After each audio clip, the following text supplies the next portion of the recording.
Olá, amigos e amigas do campo e da cidade, sejam bem-vindos ao Horizonte Agrocast, este projeto da Pecuária PRM para ampliar os horizontes da produção rural. Eu sou o jornalista Paulo Dutra e lá da fronteira oeste do Rio Grande do Sul, do Itaqui Grande, Pedro Rocha Marques. Como é que tá, o amigo? Tudo tranquilo, Paulo? Bom dia, boa tarde, boa noite. É um grande prazer estarmos aí no 17º episódio do Horizonte Agrocast, um projeto que está no começo, mas vem impactando a vida de pessoas conforme o retorno que o pessoal vem nos passando, e é uma grande honra e um grande prazer gravar mais um episódio e tenho certeza que será um assunto também muito enriquecedor para todos que nos assistem e nos ouvem. Exatamente. Bom, eu falo aqui dos estúdios da TV Santa Maria, no coração do Rio Grande do Sul. O Pedro anda lá pelo Itaqui, lá pela fronteira oeste do estado. E o nosso convidado, Carlos Antônio de Carvalho Fernandes, que é o que nos acompanha no 17º episódio aqui do Horizonte Agrocast, que é CEO da Biotran Consultoria em Medicina Veterinária, fala lá do sul de Minas Gerais. Seja bem-vindo, Carlos. Obrigado pelo convite, obrigado, Pedro, obrigado, Paulo. Estamos aqui à disposição para falar um pouquinho sobre, já dando um spoiler aí, sobre a reprodução animal, né, que é a vida nossa aí nos últimos 30 e poucos anos. Que legal. Isso aí, bom, falando aí dos nossos parceiros, né, que apoiam este projeto, aí, como disse o Pedro, que está recém no começo, agradecemos com a parceria da Diamaju, distribuidora, logística própria de mais de 5.000 produtos nas linhas agropecuária, veterinária, pet e agrícola para os 13 estados do sul. Frigorífico Pinhal, dos irmãos Salvati Limitada, de Santo Augusto, setor de açougues e frigoríficos. Agrocomercial, saúde e nutrição animal, lojas físicas em Uruguaiana, Alegrete, Quaraí, São Borja e Santana do Livramento, entrega em todo o Brasil. Alfa, banheiros por aspersão, equipamentos para pecuária, balanças e também troncos de contenção. Atende Santiago e região com assistência técnica. A Accelerated Genetics, há 27 anos no mercado nacional, comercializando sêmen bovino nacional e importado, além de material de inseminação artificial.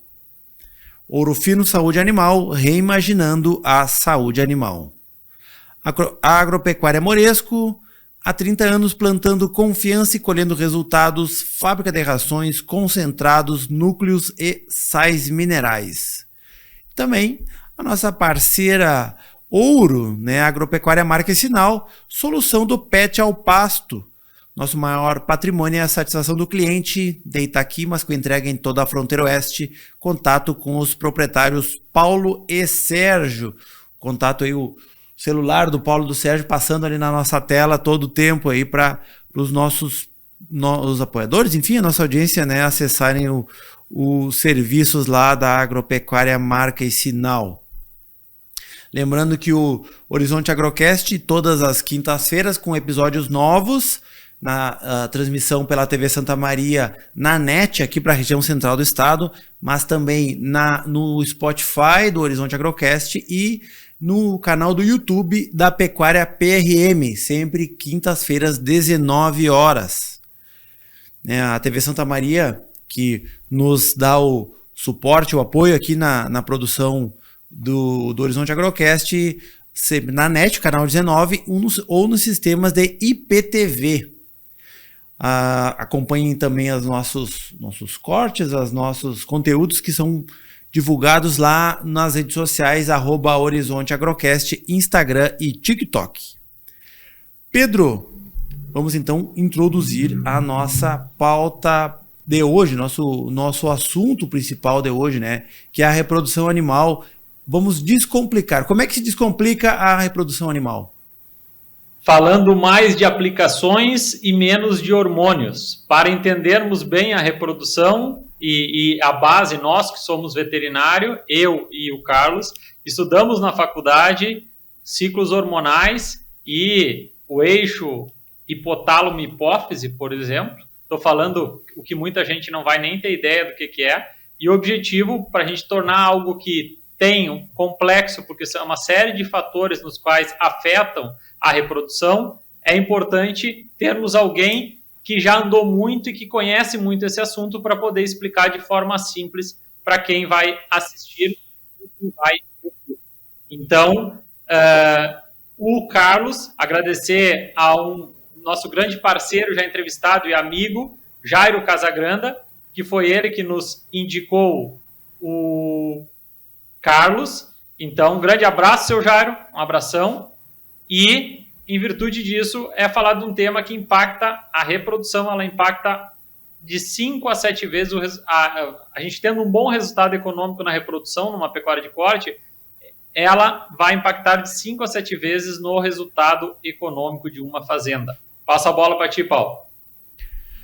Pois então, o Carlos Fernandes, que é médico veterinário, como o Pedro falou, e tem a formação na Universidade Federal de Viçosa, lá em Minas Gerais, é especialista em produção de ruminantes pela Universidade Federal de Lavras, mestre em Fisiologia Fisiologia da Reprodução na Universidade Federal de Viçosa, doutor em Reprodução Animal pela FMVZ da Unesp Botucatu e pós-doutor em Biotecnologia Biotecnologia da Reprodução também da FMVZ da Unesp Botucatu, professor da Universidade de Alfenas e fundador e CEO da Biotran.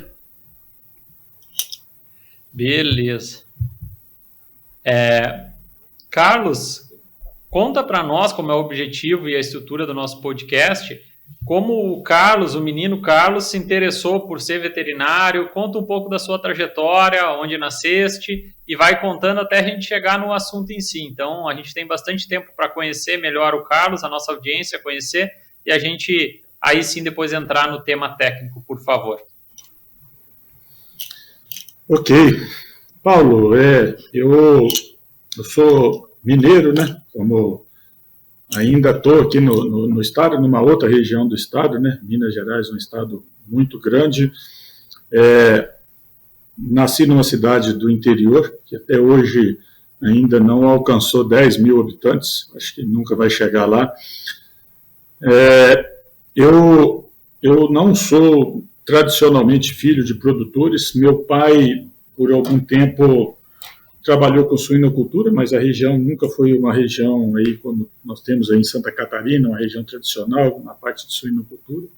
Tinha uma pequena propriedade rural e eu acabei indo para o ramo de veterinária, inicialmente não por muita convicção, mas por estar próximo de um centro de excelência no ensino da veterinária no país, que é a Universidade Federal de Viçosa, né? Esse é um local que vale a pena se conhecer, né? É uma escola assim.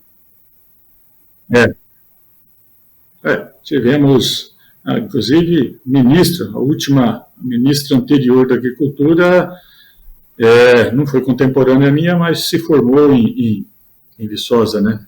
A doutora Tereza Cristina. Ah, que legal. E várias outras pessoas, expoentes aí no Brasil, que por lá passaram e por lá estudaram, né? E fiz veterinária no início, como eu te confessei, talvez não por muita convicção, mas fui gostando da profissão, né?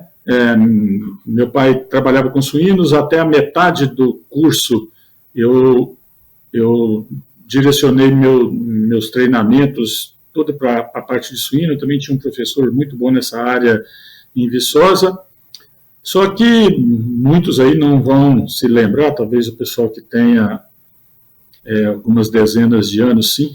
Houve uma crise na suinocultura no final da década de 1980, por uma doença que se chamava peste suína africana, e meu pai teve um prejuízo medonho com isso, desanimou da atividade. Eu acho que até hoje meu pai não come nem carne de porco, de tanto que ele ficou aborrecido com o negócio. E nessa eu também me decepcionei com a área de suinocultura, e foi onde eu já estava aí faltando 2 anos só para me formar, comecei a me encantar pela área de reprodução animal, né? Então, desde 1987, já vão aí quase 40 anos, né? Me formei em 1989, desde 1987, tudo que eu tenho feito é relacionado à parte de reprodução, aí quase que 99% com bovinos, né? Com bovinos de uma forma geral, e me formei em 1989,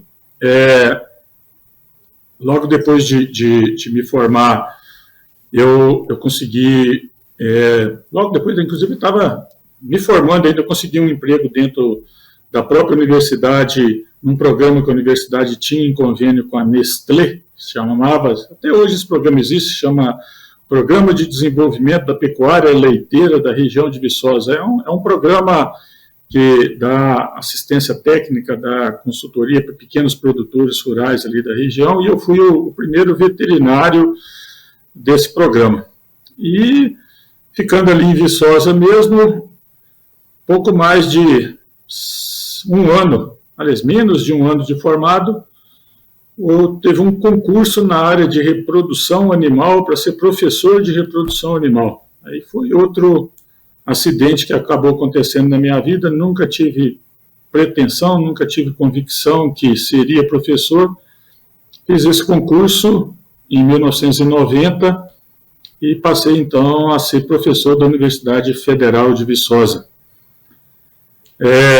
Só que Viçosa, a universidade é uma ilha de excelência dentro de uma região que não tem tradição nenhuma de pecuária, não tem uma tradição nem na parte de agricultura, né? A universidade está ali por questões políticas, né, de governos passados, e é uma região que, na verdade, ela deixa muito a desejar nessa questão de pecuária. E eu conhecia muito essa região que hoje eu estou, que é a 500 quilômetros de Viçosa, é o sul de Minas Gerais, uma região tradicional, principalmente no café e no gado de leite. E 1 ano e meio depois que eu passei a ser professor da Universidade Federal de Viçosa, apareceu uma oportunidade para que eu viesse trabalhar numa universidade privada aqui no sul das Minas Gerais, em Alfenas. E aí eu fiz exatamente o caminho inverso do que todo mundo que está na docência faz, né? Que é sair de uma universidade federal e ir para uma universidade particular. E foi isso que eu fiz. Na época, eu lembro muito bem, toda a minha mudança e meu patrimônio cabia dentro de um Fusca 1975, que, infelizmente, fundiu o motor antes de chegar em Alfenas. Olha aí. Ele ficou no meio do caminho. Eu demorei 3 meses depois que eu estava aqui para conseguir dinheiro para buscá-lo numa cidade próxima aqui, que chama Nepomuceno. Não se agradou da troca o Fusca? O Fusca não se agradou da troca. Foi uma troca meio longa, uma viagem meio longa de 500 quilômetros. Ele não se deu muito bem com isso, não. E vim para Alfenas em 1900 dia 6 de janeiro de 1992, dia de Reis, e até então estou por aqui. Não me arrependo nem 1 minuto dessa troca que eu fiz. Eu mudei para Alfenas porque eu conhecia essa região, eu tinha um contemporâneo que se formou comigo, que é aqui da região, um grande amigo ainda, e eu vinha, às vezes, passar férias aqui quando éramos estudantes ainda, e eu tinha um sonho, que um dia, se eu pudesse, eu viria trabalhar aqui na região, né? E vim de Viçosa para cá como professor, mas a minha convicção não era ser professor, não, era o meu esteio, né? Era o meu ponto de referência, e comecei a trabalhar com assistência aqui na região em 1992. Em 1994, nós fundamos a Biotran, Fizemos, aí tem um ano, né? Fizemos 30 anos e começamos a trabalhar paralelamente nessa parte de reprodução. Eu continuo até hoje como professor da universidade, mas tem 8 anos, desculpe, que eu não ministro mais aulas para graduação. Eu trabalho só como orientador do programa aqui que nós temos de mestrado e doutorado nessa área de reprodução animal e me dedico desde aí a fundação da empresa em 1994, principalmente a essa área de reprodução animal, né? E aí começamos com a parte de assistência, de consultoria, né? Um pouco mais no gado de leite, mas aqui também tem bem gado de corte, regiões próximas aqui, Triângulo Mineiro. E durante muito tempo trabalhamos forte na questão de capacitação de pessoal, de treinamento de pessoal. Nós já fizemos um pouco mais de 600 treinamentos presenciais, já capacitamos mais de 6.500 colegas de profissão aqui do Brasil e vários de outros países também, certo? E agora, atualmente, nos últimos anos, 8, 9 anos por aí, inauguramos uma outra fase da empresa aqui, né, mais um ramo de atuação, que hoje, inclusive, é a atividade principal da empresa, que é trabalhar com desenvolvimento de produtos para a indústria farmacêutica. Hoje, a expertise quase nossa toda é na área de reprodução animal, mas a gente trabalha aí no desenvolvimento de vários produtos, exclusivamente na parte de bovinos, né? Todas, sem exceção das principais indústrias farmacêuticas do Brasil, são clientes nossos. E estamos aqui, né? Lutando, certo? Com uma equipe relativamente enxuta, né? E tentando dar o que a gente pode de contribuição para melhoria da agropecuária de uma forma geral, né, principalmente no que nos cabe aqui, que é, como você disse, tentar deixar os rebanhos, né, um pouco mais eficientes, principalmente tratando de um quesito importante na eficiência, que é a reprodução, né. Uma coisa que é bem comum, a gente pode ter certeza que todos os rebanhos, sejam eles de corte de leite, onde a atividade ela é de fato rentável, com certeza tem uma reprodução eficiente. Não existe a possibilidade disso ser o contrário, né? Quem não tem uma reprodução eficiente, trabalha com gado de leite ou trabalha com cria em gado de corte, nunca vai ter uma eficiência produtiva e financeira que seja adequada, né? Isso é um fato. Muito legal. Professor, a Universidade de Alfenas é o nome da cidade, né? Alfenas. Isso. Alfenas. Quantos anos ela tem, essa universidade, e quantos alunos, para a audiência ter noção da trajetória dela e do tamanho? Essa faculdade, é uma universidade, né, não uma faculdade, ela é o primeiro curso de veterinária particular do Brasil, Pedro. É a primeira escola de veterinária privada do Brasil. Ela formou a primeira turma em 1987. Então, cinco anos antes, ela abriu a veterinária em 1982. Exatamente isso, né? Hoje é uma universidade grande, são 5 campi, certo? O campus principal é aqui na cidade de Alfenas, uma cidade do sul do estado de Minas Gerais, que além da universidade privada, tem uma outra universidade pública também, só que a pública não trabalha nessa área de agropecuária. Estamos falando de uma cidade de 90 mil habitantes que tem 22 mil estudantes. Olha só. É uma cidade tradicionalmente universitária, de fato. E quantos habitantes tem Alfenas? Entre 80, acho que é o último censo, 86 mil, algo desse tipo. Uhum. Muito interessante. Bom, Carlos, e interessante conhecer um pouco da universidade, para a nossa audiência entender, interessante essa curiosidade sobre o primeiro curso privado de veterinária do Brasil. E a Biotran, quando julgaste que, além da docência, necessitava arriscar-se na iniciativa privada fora da docência, como que surgiu a ideia de desenvolver e criar a Biotran?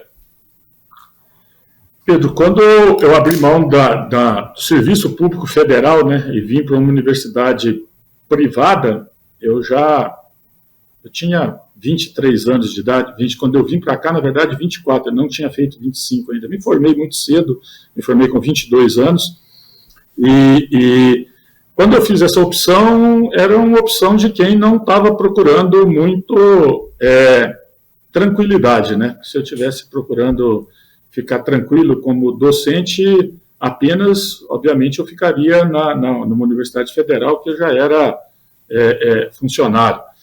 Quando eu fiz a opção para mudar aqui para Alfenas, para o sul de Minas, eu já pensava realmente em conciliar a docência, certo, com um empreendedorismo, uma assistência técnica, e foi isso que eu fiz, né? Uma das questões que eu coloquei como um quesito para o contrato que nós fizemos quando eu vim para a universidade foi justamente que eu não seria não teria uma dedicação em tempo integral, eu poderia trabalhar por minha conta. Então, eu vim para cá em 92, em 94 nós já fundamos a Biotran no intuito de ter um ponto de referência, de ter uma pessoa a mais que me ajudasse, e também já começamos um pouco a questão dos treinamentos. Isso para nós foi muito importante, porque já naquela época a gente tinha uma carência muito grande de treinamentos específicos, né, tanto para técnicos quanto também para produtores nessa área específica de reprodução animal. E a Biotran veio evoluindo de acordo com o mercado, né? Nós começamos basicamente com questões básicas de assistência técnica, de assessoria em algumas propriedades. Depois, no segunda metade da década de 1990, quando começou uma parte mais forte desses projetos aí de biotécnicas relacionadas a embrião, durante muito tempo a gente trabalhou prestando serviço, produzindo embriões. Nós ainda não estamos falando de produção in vitro de embriões, que é a que é mais utilizada hoje, certo? Trabalhamos muito tempo fazendo treinamento e prestando serviço com multiplicação genética de bovinos por embriões. Depois que se sedimentou e houve essa mudança aí de metodologia de multiplicação genética por embriões, que foi o desenvolvimento da produção in vitro de embriões, né, que o pessoal chama hoje de FIV, né, que é a fertilização in vitro. Na verdade, a fertilização in vitro é uma etapa do processo, né, da multiplicação genética por embriões, que o Brasil, durante muito tempo, foi líder mundial na adoção dessa tecnologia. Nós vivemos toda essa etapa, acompanhamos o início dessa tecnologia, certo? Tivemos por alguns momentos aqui, não muito, inclusive laboratórios, tivemos um laboratório de produção de embriões in vitro, mas por questões de mercado mesmo, né? Hoje esse laboratório ele está arrendado por um outro técnico, que o foco nosso ele vai mudando, né? A gente acredita que quando a gente está muito bom em fazer uma coisa, está na hora de começar a fazer outra coisa diferente. Certo? Então, é bem isso que a gente costuma fazer aqui. Certo? E trabalhamos ainda bastante na parte de assessoria, de consultoria, na área de reprodução animal, e atualmente a gente viu aí uma oportunidade muito boa no mercado, aproveitando conhecimento que eu já tinha com muitas das empresas, né? Com esses treinamentos a gente treinou também muito pessoal corporativo, né, pessoal das próprias indústrias farmacêuticas na parte de desenvolvimento de produtos, e vi uma oportunidade de seguir num outro ramo também, que é esse ramo de desenvolvimento de produtos de uma forma geral, né, que é trazer a expertise que a gente tem do campo, certo, de utilização desses produtos, para que as empresas consigam desenvolver e produzir produtos que tenham uma maior aderência com a possibilidade de uso e que sejam, de fato, seguros, de fato, eficientes, né? Então, hoje a gente tem uma equipe aqui no total, a nossa equipe são de 22 colaboradores, né? Nós temos propriedades rurais, eu sou produtor de corte, certo? Eu tenho 3 propriedades rurais de gado de corte, tenho uma propriedade de leite também, e a gente trabalha com essas propriedades no comercial, mas usando essas propriedades também como possibilidade de locais para que sejam feitos parte desses estudos, né? Então, hoje estamos também trabalhando nessa questão de desenvolvimento, que é um setor assim, muito velado, né? Eu mesmo que a gente está nessa área até 10 anos atrás, a gente sabe pouco disso, né? A formação nossa em veterinária, ninguém fala disso, né? De registro de produto, tem uma indústria grande por trás disso, tem uma demanda muito grande, e a gente pode encher a boca para dizer que o Brasil está entre os principais países do mundo aí com relação à regulamentação de registros de produtos veterinários, né? O que, de fato, existe no nosso mercado e que está devidamente registrado no Ministério da Agricultura e Pecuária, a gente pode confiar, porque a legislação nossa, ela consegue ser, por incrível que pareça, às vezes até mais exigentes do que a Europa, do que os Estados Unidos. Entender, o senhor poderia exemplificar alguns produtos, por exemplo, que a Biotran fabrica e que é utilizado a campo? Na verdade, fabricar, a gente não fabrica nada. A gente faz o quê? A gente faz os testes para comprovar eficácia e também a segurança desses produtos. Porque qualquer produto veterinário, é muito bom que a audiência saiba, não só os produtores, né, porque isso afeta não só a vida diretamente dos produtores, mas depois, lá na frente, de quem consome qualquer produto de origem animal, todo produto veterinário, seja ele qual for, Pedro, todo produto veterinário, ele, no mínimo, ele tem que passar por 2 testes, certo? Ele precisa de ser aprovado em 2 testes. E quem faz isso não é quem fabrica, por uma questão de conflito de interesse, né? As empresas contratam unidades de desenvolvimento, como a nossa aqui, para isso. Então, o produto, em primeiro lugar, você tem que ter uma comprovação que ele é eficaz para aquilo que ele se propõe. Então, eu preciso de ter pelo menos um estudo que comprove uma eficácia. Tem produto que é eficaz para mais de uma coisa, mas pelo menos uma eficácia ele tem que ter. E uma outra coisa importante, que sem isso não se registra nenhum produto, é que esse produto ele tem que ser seguro para o animal. Ele não pode fazer mal para o animal no qual ele é aplicado.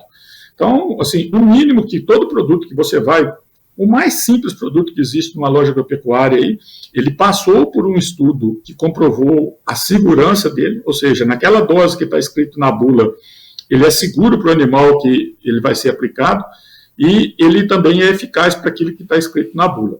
E a gente tem outros testes, por exemplo, que a gente costuma fazer bastante aqui. Eu aplico um determinado produto numa vaca leiteira, ou eu aplico um determinado produto num animal aí que está destinado à produção de carne. Quanto tempo depois essa carne ou esse leite ele está apto a ser consumido? Esse é um outro estudo que ele tem que ser feito obrigatoriamente, e isso vai na bula do produto, né? Para aí o consumidor consumir aí essa carne, consumir esse leite, ele tem uma segurança, né? Desde que o produtor que vai usar esse produto lá, ele também tenha essa consciência, né? Porque os laticínios, de uma forma geral, eles se preocupam com resíduos de uma categoria de produtos só, que são os antibióticos. Sim. Mas, vou dar um exemplo para ti aí, que todo mundo usa. Vamos pensar nas ivermectinas, sim, certo? Toda ivermectina, ela tem um período de carência em leite. Teoricamente, você poderia fazer isso numa vaca e mandar o leite para o laticínio, que o laticínio ele não vai conseguir detectar se existe resíduo desse indectocida, né, que é um vermífugo no leite. Ele testa normalmente resíduo de antibióticos, mas todo produto que está no mercado, o produtor tem que ser consciente e entender que lá existe uma indicação de resíduo. Então, se ele fez aquele produto numa vaca, se ele fez esse produto nos animais que são destinados a corte, ele tem que respeitar o período de carência, às vezes para mandar aquele animal para o abate ou para consumir o leite, né? Isso é assim para todos os produtos. Nós estamos falando aqui para animais de produção, de corte, né?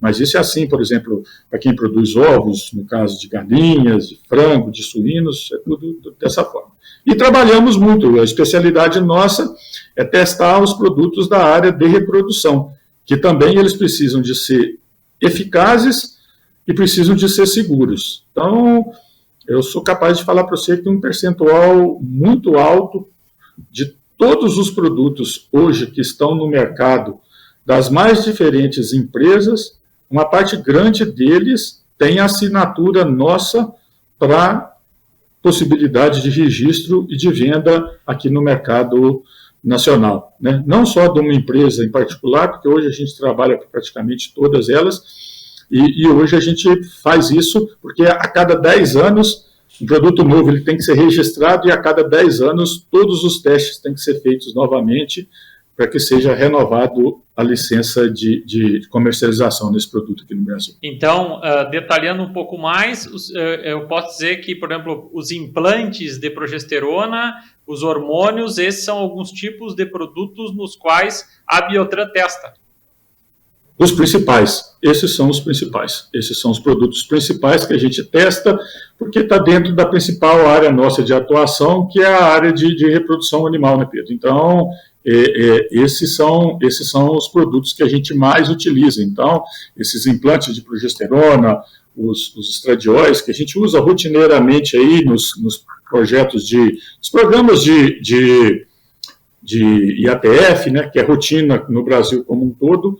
Uma parte boa dos implantes e dos outros hormônios, eles passaram aqui pela gente para dar o selo de aprovação para que eles sejam vendidos. Beleza, já que tocamos num tema e falamos a palavra hormônio, e nosso público é bem heterogêneo, tem inclusive pessoas que não são do meio pecuário, gostaria que o senhor explicasse qual é o risco de quem vai fazer uma picanha assada no seu final de semana, no caso, esse hormônio estar na carne. Explique para nós, de forma didática, ninguém melhor do que quem testa isso para poder explicar para o consumidor e o nosso cliente final qual é o risco que tem nesse produto. A primeira questão, Pedro, é muito importante que a gente desmistifique, né, essa questão de hormônios, né?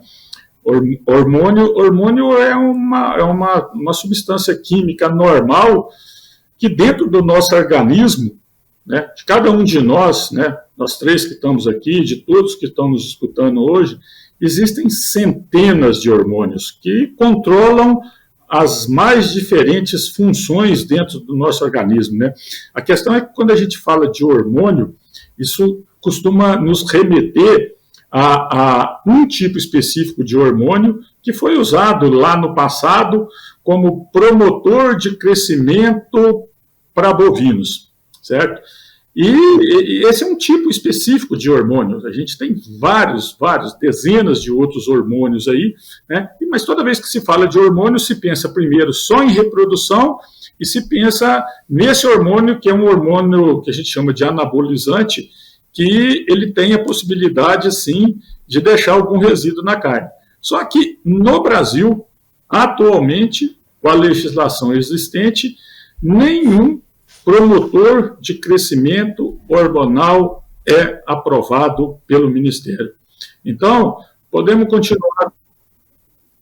Para o pessoal entender, diferente da legislação americana, então também só para linkar aqui, quem é médico e estudar e ler algum artigo americano, seja por espessura de gordura ou quantidade de hormônio, saiba-se que nos Estados Unidos, sim, é permitido, e esses hormônios de crescimento são o grande diferencial para a margem de resultado econômico nos confinamentos americanos. Fecha parênteses.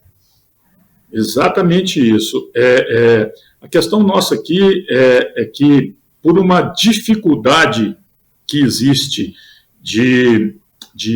digamos assim, de controle e de inspeção, e por um problema, às vezes, até cultural de uso, o Ministério vê por bem não permitir que esses produtos eles sejam utilizados. Se a gente pegar os Estados Unidos, principalmente, não só os Estados Unidos, como a Austrália e outros países aí, esses produtos eles são naturalmente utilizados e são totalmente seguros desde que se respeite o tempo de carência após o uso. Então, se eu colocar um certo hormônio lá, como o pessoal, os americanos normalmente usam, e eles são bem mais eficientes que nós, parte é por isso, com relação ao desempenho desses animais, principalmente em confinamento, desde que eu respeito o tempo de carência, que já foram feitos estudos que mostraram que depois de certo tempo, você não tem mais resíduo. Então, você pode consumir normalmente essa carne sem nenhum problema para eles lá. Mas para nós aqui, nós estamos ainda mais seguros, porque, de uma forma geral, esses produtos, de uma forma geral não, né? Promotores de crescimento com base hormonal, eles não são permitidos na pecuária brasileira. Não existe registro desses produtos aqui. Então, aquele cara que faz a picanha, que gosta de comer ela mal passada, pode continuar fazendo isso, que não tem problema nenhum, não tem risco nenhum para a saúde dele, e só faz bem, e muito bem. E o resíduo na carne não fica porque são testados esses períodos de carência e definidos esses períodos de carências de hormônios, e aí só aparece no produto, né, Carlos? Exatamente. Os que a gente tem aqui, Pedro, por exemplo, os hormônios que são hormônios que a gente utiliza para reprodução, né, hormônios reprodutivos de uma forma geral, que a gente usa em fêmeas, esses produtos eles não deixam resíduo por um tempo grande na carne desses animais, né? Então, mesmo que eu tenha lá, sei lá, uma vaca que está passando por um protocolo de inseminação em tempo fixo, vamos supor que ela sofreu um acidente numa propriedade, quebrou uma perna e tal, e é uma vaca que está gorda, o produtor quer utilizar, certo? Para não perder esse animal, ele pode utilizar normalmente. Os hormônios que estão liberados hoje no mercado brasileiro, eles são o que a gente chama de carência zero. Eles, inclusive, eles são isentos de testes de resíduo. Esses que são de promoção de crescimento, pela legislação brasileira, eles não existem. Sim. Aqui dentro do mercado nosso. É lógico que a gente sabe que tem alguma possibilidade, principalmente vocês que estão aí mais próximos da fronteira, a gente tem outros países aí que às vezes usam e esses produtos acabam, às vezes, entrando no país nosso de uma forma não convencional, não legal, né? O que tem que ser feito, obviamente, não é um uso legal rotineiro, mas mesmo que isso fosse feito, respeitado o que está na bula do produto, o tempo de carência, é completamente seguro, né? Hormônio, Pedro, para os nossos espectadores, hormônio é a classe de medicamentos mais segura que existe. Por quê? Não, porque nenhum hormônio tem efeito colateral. Não existe efeito colateral em hormônio. O hormônio, via de regra, ele age onde houver receptor para esse hormônio. Para o pessoal leigo, o que é o hormônio? O hormônio é uma substância que faz uma comunicação de uma célula com outra célula. Ou seja, uma célula quer mandar uma informação para uma outra célula que está distante, isso é feito por um hormônio. Toda substância que é produzida num tipo de célula e tem algum efeito num outro tipo de célula, ela é um hormônio, certo? É considerado um hormônio. Se eu aplico um hormônio num animal e tenho um efeito diferente daquele que eu espero, quer dizer que esse hormônio agiu num outro lugar. E se ele agiu num outro lugar, é porque nesse outro lugar tinha o quê? Algum receptor. Isso não se chama efeito colateral, isso tem um outro nome. Isso chama ignorância, se chama desconhecimento. Eu ignorava ou desconhecia a possibilidade dele agir em outro local. É diferente, eu tenho muito mais chance de ter efeito colateral com um antibiótico, com um anti-inflamatório, com qualquer outro produto do que um hormônio. Hormônios têm efeitos totalmente previsíveis, completamente previsíveis, e são as substâncias que a gente usa em menor concentração. Né? Se a gente pegar qualquer produtor aí que estiver vendo aí, se ele trabalhar, pega um hormônio desse que ele aplica lá em IATF, vamos pegar um que é muito concentrado, certo? 1 miligrama por ml, são os benzoato de estradiol que a gente usa normalmente aí nos protocolos de IATF. Esses são os hormônios que têm concentração mais elevada, olha, 1 miligrama por ml. Se eu pego um anti-inflamatório, se eu pego um antibiótico, a concentração ela é muito mais alta. A chance dessas outras substâncias darem algum problema em fígado, em rim, alguma coisa, de mudar alguma coisa, de fazer mal para o animal, é muito maior do que quando a gente usa um hormônio. Então, a gente tem desculpe aí, não sei se esse ranço, né, com relação aos hormônios. Quando a gente fala de hormônios, todo mundo se assusta, mas infelizmente é por um desconhecimento muito grande que se tem com relação a essa categoria de medicamentos, que na verdade são os medicamentos mais seguros que existem. Muito bom, cara, muito bom. Para entender segurança, vai lá, Paulo. Em relação ao... Eu faço normalmente o papel do... que bota o dedo nas coisas assim, ó, esse negócio a gente tem que falar mais, porque na visão que a gente tem aí da informação que passa no senso comum, né, porque exatamente por esse motivo, coisas como essa, às vezes, que o público não sabe, às vezes assim, não, carne importada é melhor porque é importada, não é porque por qualquer motivo que fosse, né, só fala, não, eu comprei uma carne lá, não sei o que vem, não sei de onde. E às vezes tu nem sabe o que tem lá, né? Exato. A legislação nossa, Paulo, ela é muito mais exigente do que a legislação dos outros países. Vamos pegar os hermanos vizinhos nossos aí, que Uruguai, Argentina, Paraguai ainda está bem atrás lá, certo? Hoje, nenhum, para vocês terem uma ideia, nenhum produto que é registrado nesses países, com o dossiê que é feito lá nos países, eu consigo vendê-lo aqui no Brasil. Eu tenho que retestar todos, devido à exigência que nós temos aqui, Pedro. Então, nós temos uma garantia de qualidade com relação à segurança, não só a segurança do produto para o animal que aplica, mas também para essa questão de resíduos, para o consumidor final, que ela é muito grande, né? E precisamos sim de desmistificar essa questão de hormônios de uma forma geral, porque o grande público tem esse desconhecimento e aí vem aquela história, né, que, mas o pessoal comeu uma carne contaminada e começou a dar esse efeito colateral, aquele outro, e aí hoje com o negócio de WhatsApp, TikTok, coloca umas fotos de umas aberrações, esse tipo de coisa, é tudo fake, isso nunca existiu, isso não tem, assim, possibilidade nenhuma, né? E volto a dizer aqui, né, hormônios fazem parte da nossa vida, nós estamos vivos pela ação dos hormônios no nosso organismo, vários hormônios não estão só relacionados a essa questão reprodutiva de uma forma geral, né? É lógico que a gente os utiliza aí de uma forma mais ampla na pecuária, na reprodução, mas a gente tem vários outros hormônios aí,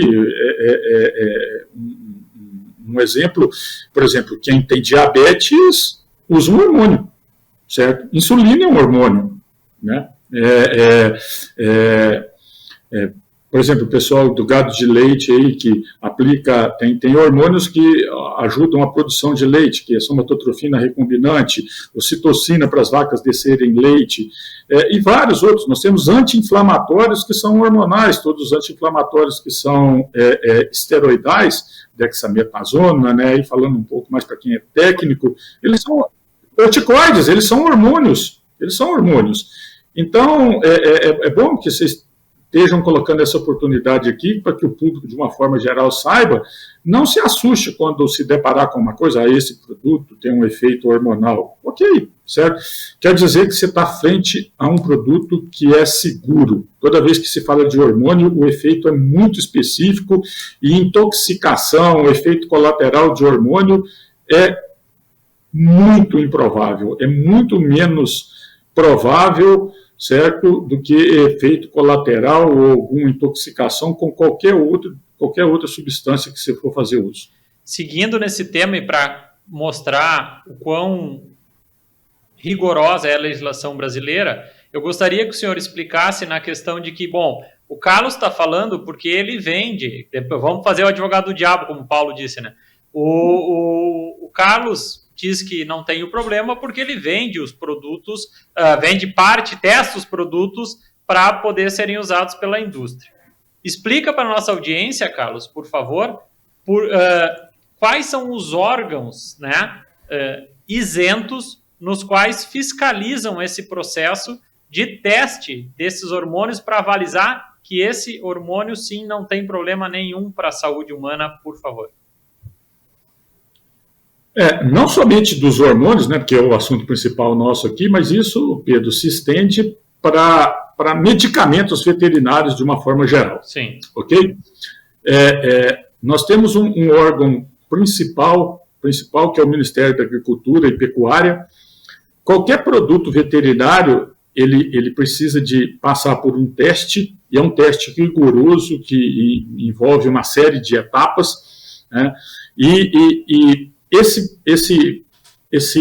o resultado desse teste, um relatório, nós estamos falando aí de geralmente coisas que dão sempre acima de 300, 400 páginas, um teste simples, toda a documentação, isso é submetido, antes do pessoal vender esse produto, isso é submetido ao Ministério da Agricultura e Pecuária, certo? Que avalia esses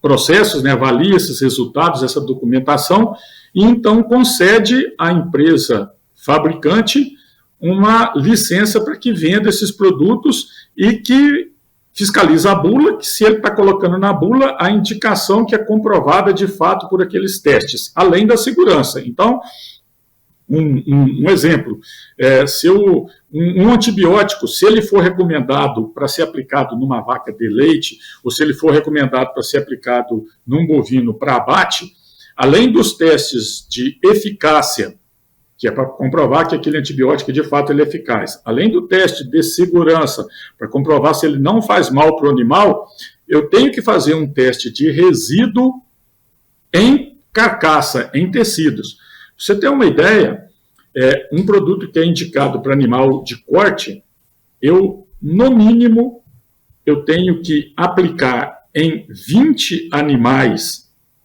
praticamente adultos, entre 250 e 400 quilos, e abatendo esses animais periodicamente, eu retiro amostras do fígado, amostras do rim, amostras da gordura e amostra do músculo, aí geralmente é o contrafilé, certo? Sabe o que acontece com a carcaça desses 20 animais? Lixo. Isso vai tudo para o lixo. Aí essas amostras que eu retirei, elas vão para um laboratório, o laboratório faz a análise da quantidade de resíduos que tem com o tempo, isso volta para nós e a gente faz uma análise para determinar, se você aplicou esse produto nessa dose, você tem que consumir a carne do animal a partir de X dias. Se você aplicou numa vaca de leite, é a mesma coisa, só que a vaca de leite, a vantagem é que você não tem que matar, né? Você coloca o leite, você pega o leite da vaca, coleta o leite e manda o laboratório de análise, ele analisa e te devolve. Então, a gente tem uma segurança com relação aos medicamentos, desde que eles sejam bem utilizados, muito grande, e quem determina, principalmente essa questão de resíduo, aí já não é mais o Ministério da Agricultura, aí é a Anvisa, né? Que quando a gente fala de saúde humana, nós já não estamos falando mais do Ministério da Agricultura e da Pecuária. Então, tem uma norma, certo, que não é só brasileira, ela é internacional, que determina o que a gente chama de LMR, que é limite máximo de resíduos. Ou seja, para todos os medicamentos existe essa indicação de limite máximo de resíduos. Ou seja, toda vez que extrapolar uma amostra, extrapolar aquela quantidade, aquele material ele não está próprio para consumo. Se for leite ou para carne, ele não pode. Então, por isso que a gente aplica e vai fazendo as coletas, e vai abatendo os animais ou coletando leite e determina, então, qual que é o período para que se possa passar a usar essa carne, consumir essa carne ou esse leite após a aplicação. Ok? Mas isso é muito bem cifrado. Nós estamos, no Brasil, nós estamos, com relação à parte de legislação para isso, nós estamos muito bem respaldados. Muito legal. E aí, agora, fazendo o papel de produtor, né, Carlos? Ele daqui a pouco assim, mas o professor Carlos falou lá no Horizonte Agrocast que a legislação brasileira é a mais rígida, muito mais rígida do que nossos vizinhos hermanos argentinos, uruguaios e paraguaios. Ok, beleza. Por que isso está na cabeça, pensando como produtor, está fazendo eu vender menos produto? Vamos voltar, contextualizar e abrir um parênteses para explicar. Por que o Brasil tem essa legislação tão rígida? Por quê? O Brasil é o maior exportador de carne bovina do mundo. Para ele ser o maior exportador de carne bovina do mundo, ele tem que ter uma série de clientes para vender esse produto. E cada cliente não necessariamente tem a mesma exigência. Um dos clientes mais exigentes e que influenciou muito a proibição do uso de hormônio na bovinocultura de corte brasileira, hormônio de crescimento, né, na bovinocultura de corte bovina, foi a União Europeia. Né? Então, o Brasil, muito tempo, ali na década bem de 2000 até, vamos botar 90, de 90, mas 2000 principalmente, teve a parte da rastreabilidade, se tinha trabalhando bastante com isso em 2000, o que acontecia? O Brasil queria vender porque o mercado europeu era o que mais pagava na época. Então, todas as exigências que a União Europeia fazia, o Brasil tentava acatar. Então, senhor produtor, para o senhor entender, na verdade, que essas exigências são conforme. O Brasil tem 100 destinos para carne. Cada cliente faz uma exigência e aí não tem como dizer, essa fazenda vai vender somente para esse destino, essa fazenda vai vender para outra. Acaba tendo que padronizar para que se atenda o produto. Por que é bom vender para vários destinos? Como está hoje? Crescimento chinês diminuindo. Ainda assim, as nossas exportações estão concentradas na mão dos chineses. Mais de 50% das nossas produções são chinesas. Estamos identificando que é necessário ampliar esse horizonte, não ficar tão dependente do chinês, o que não é fácil, mas aumentar, diluir para o quê? Porque senão, cada vez mais o poder de negociação e barganha da China vai ser maior, diminui o poder de compra chinês, vão negociar o valor da tonelada a ser comprado. Por isso, é importante a gente ter essa legislação, não com o intuito de criar barreiras comerciais, mas sim para abrir novas fronteiras, não é isso, professor? É exatamente isso, Pedro. Toda vez que a gente quiser vender um produto mais caro, obviamente a gente tem que ter um produto de mais qualidade, é um produto que atenda mais mercados de uma forma geral, né? E para a gente, tem que lembrar que não somos só nós que estamos vendendo carne no mundo, tem mais gente vendendo carne no mundo, né? Então, a partir do momento que nós temos algum diferencial e essas legislações, né, que a gente coloca aqui como restrições, mas não são restrições, essas legislações, elas nos dão um diferencial competitivo muito grande para ingressar em novos mercados, certo? Então, de fato uma situação que é muito importante o produtor entender isso, que nós estamos falando isso um bem comum, né? Talvez isso para ele especificamente possa ser num determinado momento particular aí, pode parecer um impedimento, alguma coisa desse tipo, mas geralmente essas restrições elas existem no sentido da gente ter uma garantia, porque quando abre-se um mercado novo internacional, geralmente é difícil, embora você tenha alguns exemplos disso, mas é difícil você determinar que você vai pegar animais da propriedade A, B ou C. No máximo que você consegue é restringir uma região ali para o abate desses animais, né, para a origem desses animais. E se você não tiver previamente algumas documentações, certo, e algumas garantias de qualidade, você não abre nem negociação, né, Pedro? Você não vai nem ter... Porque o que acontece é o seguinte, é impossível, por questões financeiras, que se faça testagem individual de hormônios ou de qualquer outro produto em todas as carcaças. Você tem que fazer uma ou outra, né? Então, nem quem vende, nem quem compra tem condição de fazer isso. Então, é muito importante que a gente tenha essas legislações, que elas sejam aplicadas, que elas sejam respeitadas por toda a cadeia e que a gente consiga comprovar isso para quem está comprando. Porque o cara, ele não vai testar todos os animais que ele comprar nosso. Ele tem que acreditar que nós estamos fazendo aquilo que está na legislação, né? Por isso que a cadeia toda tem que estar comprometida com o negócio. Exato, para que o público entenda, bom, vou fazer a negociação. Por exemplo, agora, um mês atrás, o governo foi para o Japão, né? Para que todos entendam, sim, o Brasil, até 10 anos atrás, o Brasil não... Os países que mais pagavam pela tonelada da carne não eram clientes brasileiros. Começou devagarinho, do ano passado, e esse ano já cresceu muito, os Estados Unidos, que é um bom pagador de carne, começou a comprar carne in natura. Ele sempre foi cliente do Brasil em carne processada, que era carne para levar para os soldados para a guerra, que é uma carne mais barata. Bom, aí há um mês atrás se foi para o Japão. Quais são os países que pagam melhor por essa carne, o valor da tonelada por dólar?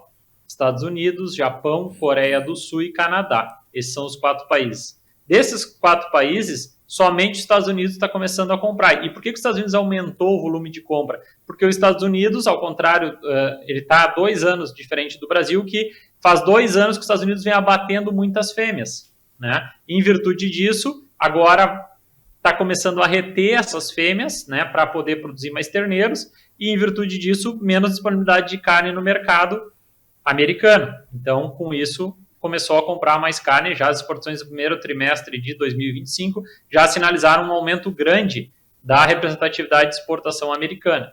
Bom, beleza. Mas aí, exatamente sobre esse ponto que o professor Carlos estava conversando, para que entendam também, o Japão vai querer comprar carne do Brasil. Tem uma série de exigências dessa carne do Brasil. Bom, aí não adianta, como não tem como fazer um controle regional ou específico, é importante que o país sinalize como é o sistema de vigilância desse país, para garantir para o cliente que, bom, é um sistema ativo, seguro e que ele consegue, em qualquer ocorrência de alguma zoonose, o que é zoonose? É uma doença animal que pode passar para o ser humano, né? Então, a vigilância sanitária e a parte epidemiológica do país seja ágil na detecção e ágil no controle, né? Então, isso é importante para entender. Por isso que necessita essas missões nos países e regulamentações que estoura desde o método e legislação de que medicamentos temos que usar. Como somos os grandes players na parte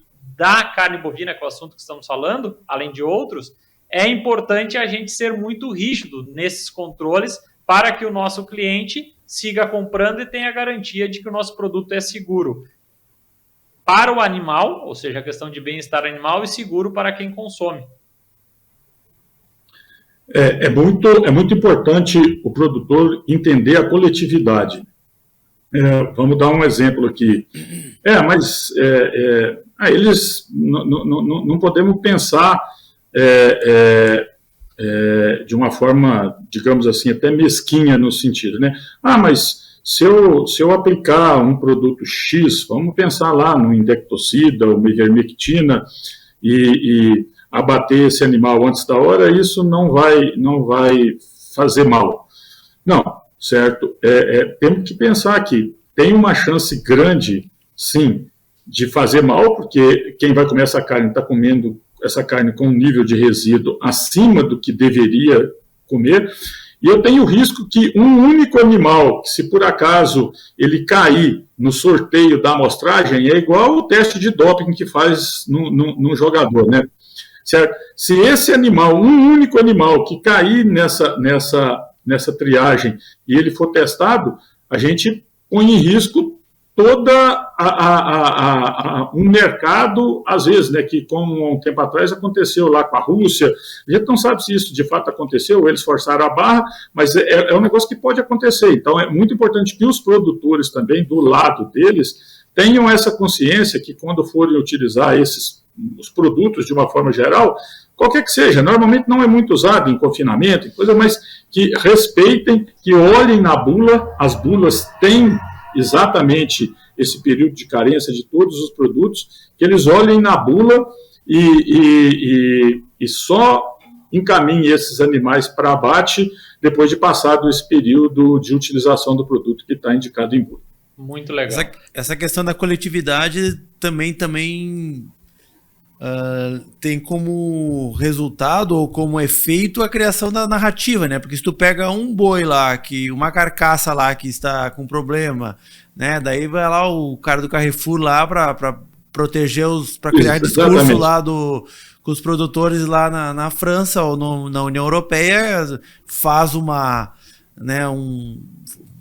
nota lá que pronto, já faz uma bagunça aí em todo o nosso sistema aqui, enfim, né, tu criar uma imagem para desvalorizar o produto, né, quanto mais claro for o processo e mais claro for o resultado final, né, dessa produção, é melhor para todo mundo, valoriza o produto de todo mundo. Exato. Perfeito. Muito bom. E falamos então, estamos falando de hormônio, falamos a questão de segurança do uso de hormônio, falamos da questão da importância do Brasil no mundo da exportação de carne e que o Brasil tem uma série de clientes, é importante ele seguir tendo essa segurança para atender esses clientes.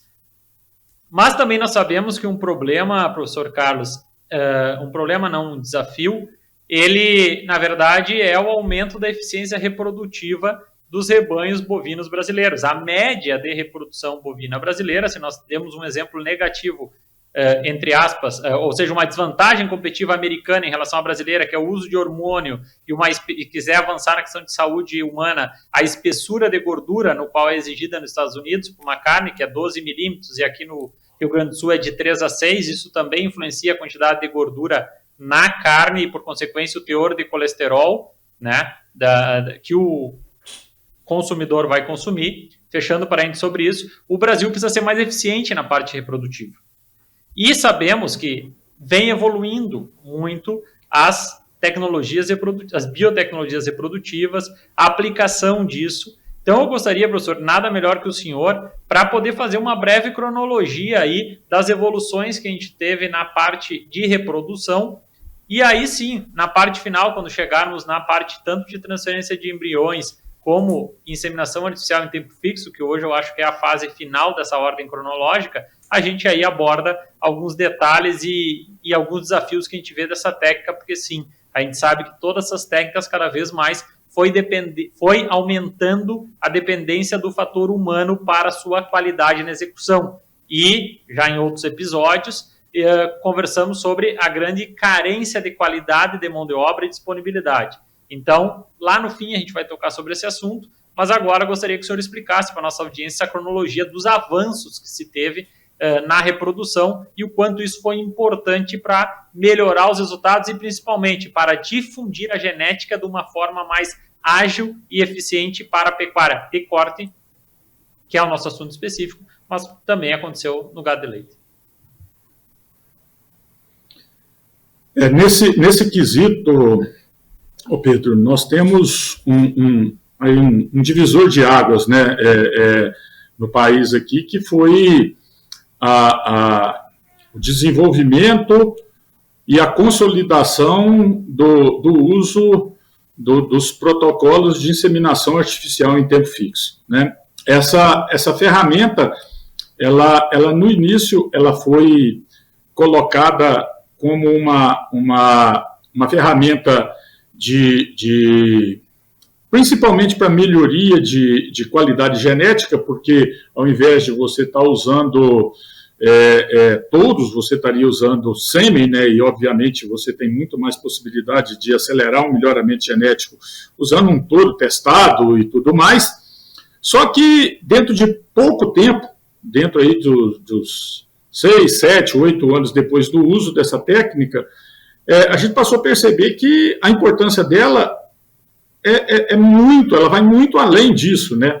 Hoje, inseminação artificial em tempo fixo, ela é a principal ferramenta, não de melhoramento genético, ela é a principal ferramenta de eficiência reprodutiva para a maioria dos rebanhos, principalmente os rebanhos de corte. Por quê? Porque qual é o problema nosso geral, certo?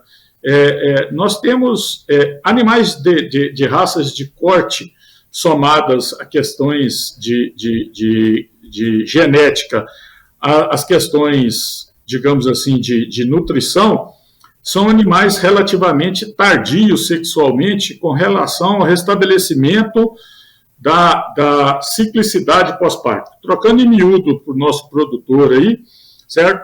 Normalmente, as vacas, elas começam a entrar em cio, elas vão emprenhar de novo no pós-parto muito tardiamente, se a gente considerar isso como um processo natural. Ou seja, a vaca vai parir, e se eu soltar essa vaca com touro e deixar ela com touro, ela vai demorar muito tempo para ser coberta e para ficar gestante de novo, né? E isso automaticamente vai impactar na minha produção de terneiros, como vocês chamam aí, né? Para nós aqui esse bicho tem um outro nome, eles chamam bezerros.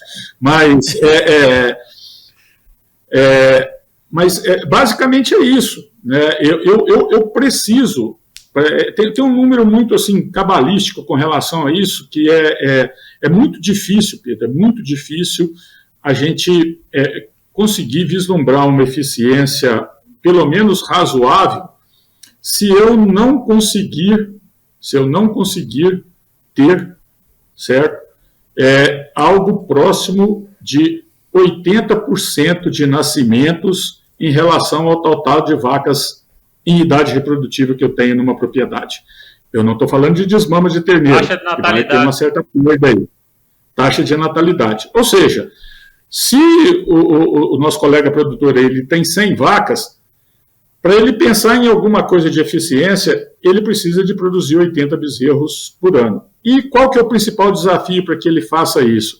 É que aquela vaca que pôs um bezerro para fora, ela ponha outro para dentro o mais rápido possível. E isso, quando eu trabalho com touros, é complicado de acontecer, principalmente no gado de corte, né?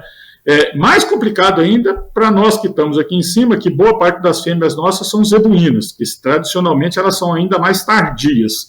Mas as de vocês aí, que eu conheço bem o estado, elas têm uma certa vantagem em relação às nossas aqui, mas pela questão de, quando a gente fala de pecuária de corte, nós estamos falando de animais a pasto, esses animais, eles não conseguem ficar gestantes de touros rapidamente pós-parto.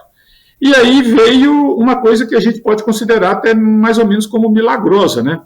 Que é a possibilidade, independentemente se essa vaca já está manifestando cio ou não, da gente conseguir inseminar com uma boa eficiência, ou seja, a eficiência de prenhar uma quantidade boa de vacas, certo? A partir de 4, 5 semanas pós-parto. Ou seja, se essa vaca está cíclica, ela vai emprenhar, ou seja, se ela já está dando cio, ela vai emprenhar. Se ela não estiver dando cio, ela vai emprenhar também. Ou seja, eu não tenho que esperar essa vaca retornar a ciclicidade toda dela para que o touro a cubra e ela fica gestante. Certo? A IATF ela veio principalmente para antecipar essa nova concepção. E antecipando essa nova concepção, eu faço um ciclo bem mais curto. E aí é muito mais fácil de eu conseguir esse mínimo aí, que é alguma coisa de aceitável, que é uns 80% de natalidade. Né? É lógico que vai ter vacas que não vão emprenhar, mas eu posso reinseminá-las e por aí vai. Né? Não sou aqui também partidário, na maioria das situações, de simplesmente retirar todos e trabalhar só com IATF. Para a grande maioria das fazendas brasileiras, certo? A combinação de IATF mais touros, ela é a mais adequada, ela chega a ser quase que mágica. E a gente tem uma retrospectiva bem interessante. É só a gente ver o que aconteceu nos últimos 12 anos com a produção de carne do Brasil, que foi quando a gente evoluiu com relação ao IATF em gado de corte. Em 12 anos, nós praticamente dobramos, Pedro, a produção de carne. Muito legal.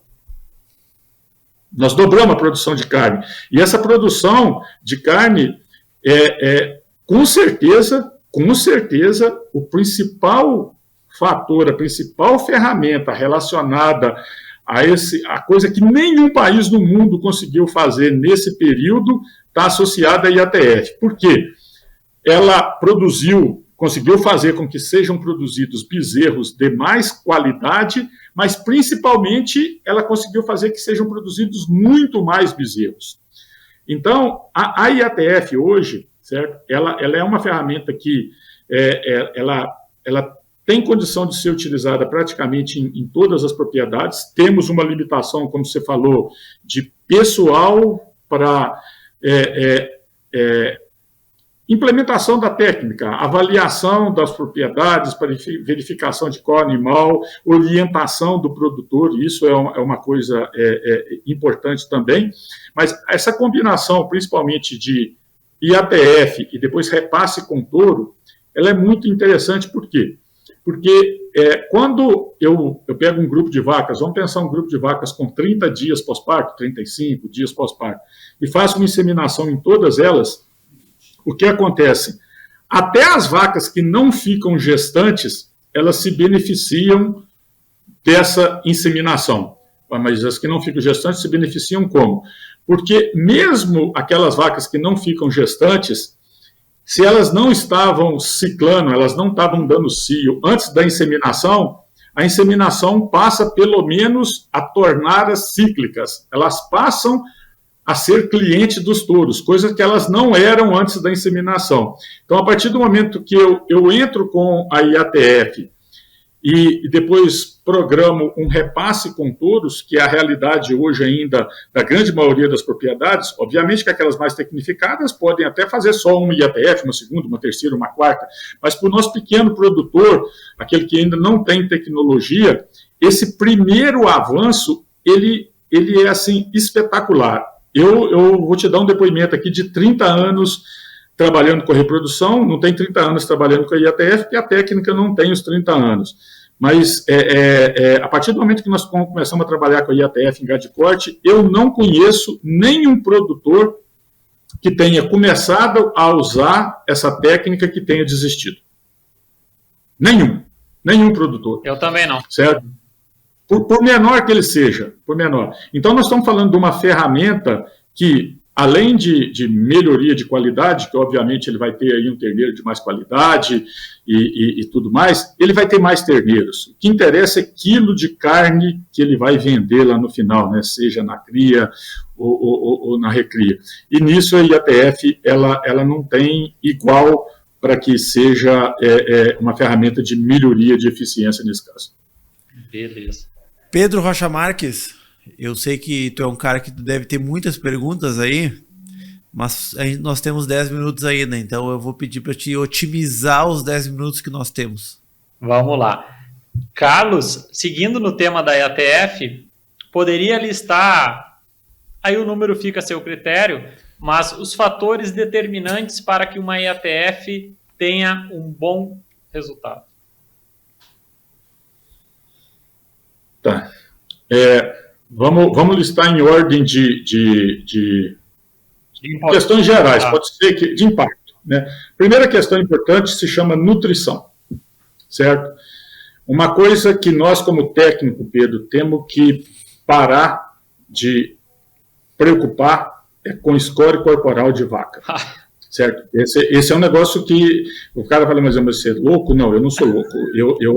Eu aperto a minha turma aqui todo dia com relação a isso, porque score corporal mostra a reserva que a vaca tem. O score corporal não mostra o que está acontecendo com essa reserva. É muito mais importante você olhar para o pasto do que olhar para a vaca. E isso nós, como técnicos veterinários, nós não fomos doutrinados a fazer isso. Tenham certeza que uma vaca magra, ganhando peso, ela é muito mais fértil do que uma vaca gorda mantendo ou perdendo peso. E você olhando para a vaca, você não sabe se ela está ganhando ou perdendo peso. Por favor, passem a olhar para onde a vaca está. Né? Se tem uma dica boa para poder fazer para os produtores e para o técnico, é o seguinte: sempre reserve a melhor pastagem, o melhor piquete para os animais recém-inseminados. A nutrição ela é crucial para a reprodução, mas ela é imprescindível nas 4 primeiras semanas pós-concepção. Então, nutrição é um primeiro ponto muito importante. O segundo ponto importante, eu acho que a gente não descuidar da questão sanitária de uma forma geral. Né? Hoje a gente tem aí condição de prevenir as principais doenças. Nós temos um problema sério com relação à venda de vacinas reprodutivas aqui no Brasil. Isso começa por quem produz e passa por nós que somos técnicos. Nós temos uma mania muito ruim de considerar a vacina como tratamento. Enquanto a gente considerar isso, nós não vamos evoluir. Vacina é garantia de patrimônio. Então, o que eu quero? Eu quero que as minhas vacas que fiquem gestantes, elas não abortem. Não interessa se eu já tenho, se eu não tenho problema. Eu não quero que elas abortem. Então, não façam conta de quanto custa um aborto, de quanto vale uma vacina. Eu tenho que vacinar todo mundo e ponto final. Isso não tem discussão, certo? Eu não tenho nenhuma fazenda com biossegurança que não vai entrar um agente, isso costuma ser catastrófico. Então, nutrição, sanidade e uma boa seleção, certo? Dos animais e fazer esses protocolos de uma forma adequada, né? Ter uma assistência técnica adequada, ter um conhecimento, ter alguém que nos ajude ou ajude o produtor a levar isso a bom termo. Né? Isso é, talvez, a seleção dos animais que vão entrar no protocolo, se ele vai usar só IATF, 2 IATF, um IATF mais touro, esse tipo de coisa, o que interessa dentro do contexto. Não existe uma regra única para qual propriedade, o que nós vamos fazer em cada uma delas. Né? Precisa de conhecimento, e aí eu acho que a gente entra numa outra parte que você falou, que é a questão de capacitação do pessoal, para que vá lá na fazenda e consiga diagnosticar o que está acontecendo em cada uma das fazendas e proponha, de fato, uma solução. Né? Porque a IATF, ela não é solução, a IATF é uma ferramenta. Exato. Né? Para ela passar a ser solução, ela tem que ser aplicada de uma forma mais adequada. Muito bom. E Carlos, a questão do pessoal, tens uma empresa que investe muito em treinamento. Nesse período aí, e atualmente, como é que vem notando essa evolução de pessoal e quanto IA? Aí o pessoal que é do meio agropecuário já conhece a IA há mais tempo, né? Que é a inseminação artificial. Sim. Só que agora, hoje, a terminologia IA se usa muito para inteligência artificial, né? O quanto essa inteligência artificial, os avanços tecnológicos nós vamos ter, o quanto isso está impactando a qualidade da mão de obra e, ao mesmo tempo, como ver isso como uma ferramenta para ajudar no treinamento dessa mão de obra. Ô Pedro, a gente trabalha com alguma coisa aqui de inteligência artificial já também. Eu acho você tem que ter um conceito que ela não vai substituir uma inteligência natural e ela funciona muito bem para tudo que é processo repetitivo, para tudo que tenha uma possibilidade de você colocar para ser feito por algo que não precisa de uma inteligência natural, não precisa de um intelecto. Né? Então, às vezes, essa questão de escrituração, de levantamento de indicadores, de conferências. Essa inteligência artificial ela vai muito bem, né? O que me preocupa muito é que, às vezes, o pessoal aí acaba, principalmente os técnicos, eles acham que eles não precisam mais de se atualizar, não precisam de treinar, não precisam de ter conhecimento, e acham que uma simples pergunta aí, às vezes no Google, nesse tipo de coisa, vai resolver o problema de todo mundo, e que a gente sabe que não vai, né? Na maioria das vezes você precisa de saber fazer as perguntas certas, né? E é isso que a gente tem visto a dificuldade, né? Quando a pessoa não sabe onde está o problema, ela não consegue fazer a pergunta certa para resolver aquele problema, né? Você concorda comigo? Então, eu acho que isso talvez seja a síntese do que nós estamos precisando hoje. Nós estamos precisando de mais gente com conhecimento sobre o processo como um todo, para que a gente possa treinar essas pessoas para usar essas ferramentas de melhoria de produtividade e que elas sejam, de fato, eficientes. Quando eu quero colocar uma ferramenta dessa de melhoria de produtividade dentro com uma pessoa que não conhece o processo, a chance disso evoluir é pequena, né? Não vai bem. Paulo, nos encaminhamos para as considerações finais? Exatamente. 5 minutos já fez o Ademir aqui, já me abanou aqui com a mão cheia aqui, ó. Cheio de dedo. É isso aí, eu vou pedir para vocês encaminharem aí as considerações finais, até porque eu sei que vocês teriam muitas outras considerações não tão finais ainda para fazer sobre esse assunto. Quem é apaixonado, esse tema da inseminação artificial é quem vive o assunto aí diretamente, tem muita tese para compartilhar, né? Com certeza, com certeza. E assim, né, professor, primeiramente lhe agradecer a disponibilidade do tempo e a agilidade no atendimento que teve com toda a nossa equipe.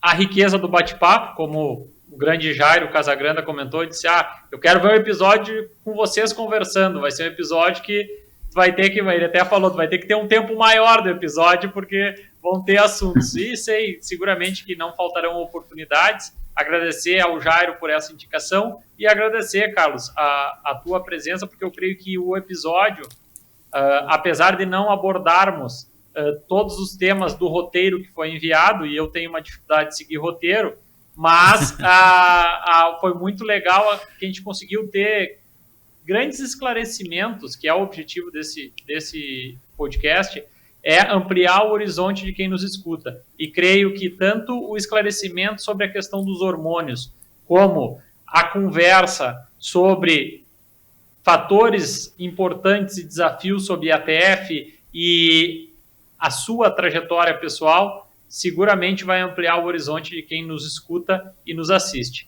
E a palavra que eu tenho para o senhor é muito obrigado pela confiança e muito obrigado por compartilhar o conhecimento e ampliar o nosso horizonte também.